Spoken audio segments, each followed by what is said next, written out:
Hello, everyone. I'm coming to you today with an update regarding outdoor in-person worship.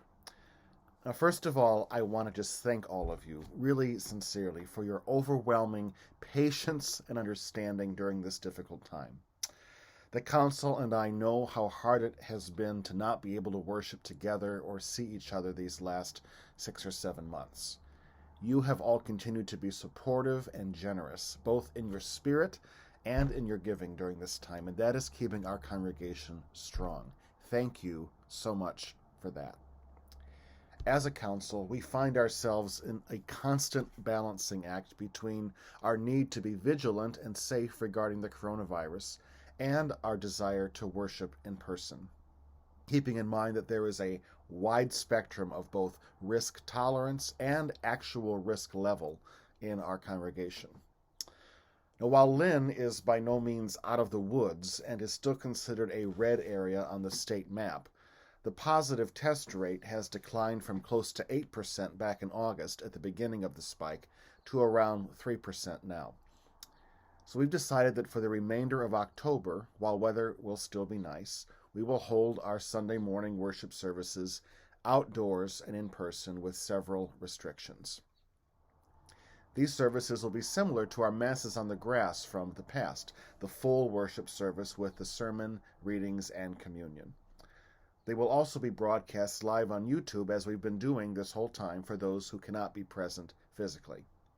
To attend these services, you must register in advance by clicking the link in this email, completing the questionnaire, and agreeing to a covenant of protecting each other by wearing a mask properly and social distancing.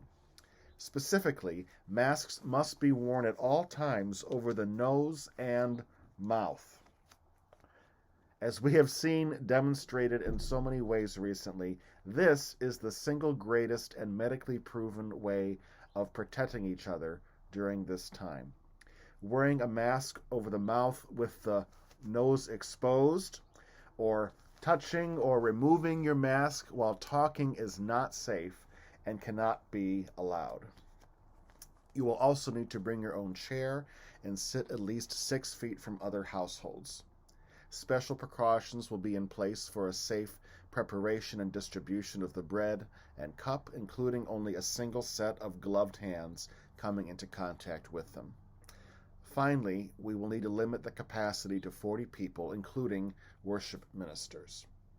And most importantly, if you have had any symptoms of COVID-19, have been in contact with anyone who has in the last 14 days, if you've traveled to an area with a high infection rate, or if you yourself are at a greater risk for complications from this disease, you are urged to stay home for your safety and the safety of your church family. At the end of October, we will reevaluate our practice going forward for the winter. If you have any questions, please don't hesitate to reach out to me. And until then, God's peace be with you, and may God keep us all safe and healthy.